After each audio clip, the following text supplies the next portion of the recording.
Oi, gente! Meu nome é Thaís e eu tô muito feliz de estar aqui de volta com vocês no nosso curso de História, né?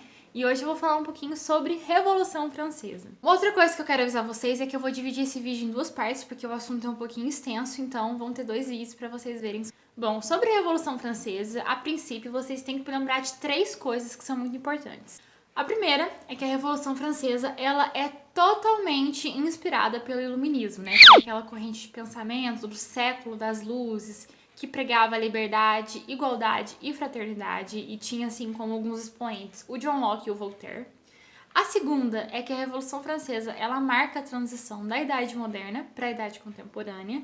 E a terceira é que ela foi um processo que influenciou muito a Europa da época e provocou, assim, vários processos de contestação da monarquia. Vamos falar um pouquinho sobre os antecedentes. Bom, a França, ela era um país essencialmente agrário, né? Embora tivesse ocorrendo aí na Inglaterra, por exemplo, o processo de revolução industrial.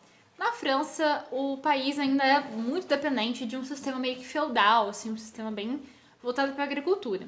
E por conta disso, em 1789, quando aconteceu uma onda aí de seca, né, um problema gigante com a colheita, o país ele ficou em maus bocados, vamos dizer assim. O segundo fator é que a França ela se encontrava endividada, né, porque ela tinha ajudado em muitas guerras recentemente.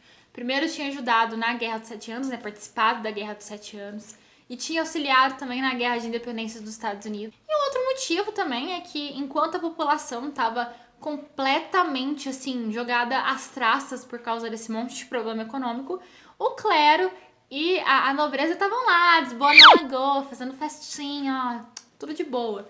E enquanto a população passava fome. Mas bom, gente, o que aconteceu aí que foi o estopim para acontecer a Revolução Francesa? Primeiro ali, em 1789, foi convocada a Assembleia dos Estados Gerais. A primeira coisa que eu tenho que lembrar vocês, antes de eu explicar isso, é que na França a sociedade ela era dividida em três estados, era uma sociedade estamental.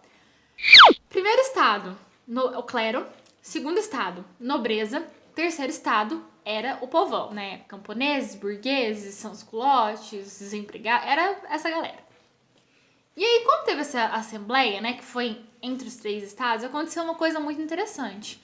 O terceiro estado estava totalmente insatisfeito com tudo que estava acontecendo, né? Também puderam, né?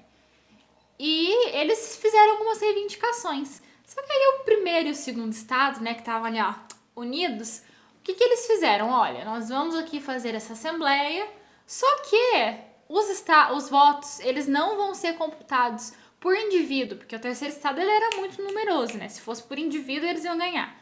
Os votos serão computados por estado, ou seja, eram 2 contra 1. Era óbvio que a população ia perder. Foi isso que aconteceu, né?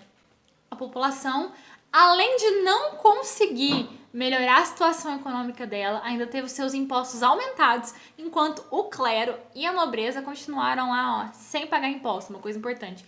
Clero e nobreza eram isentos de impostos nesse período. Foi quando, em 14 de julho de 1789, aconteceu a queda ou tomada da Bastilha.